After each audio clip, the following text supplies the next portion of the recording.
Day 13, June 3rd, 2023, from the Akashic Records Keepers. How do we help heal the imbalance between humans, nature, and her creatures? And their response for humanity is, humans must first understand that they are not superior to the life that is present within nature and the animals who cohabitate the earth with humans.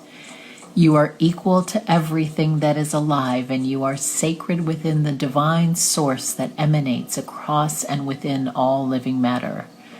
You must meet the earth and her creatures with reverence in line with the ancient ways of humans from the past.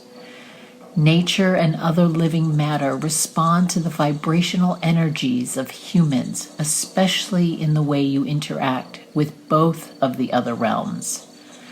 Find balance and reverence within yourselves, and the balance and peace will reign across all life on Mother Gaia. Blessings to you all.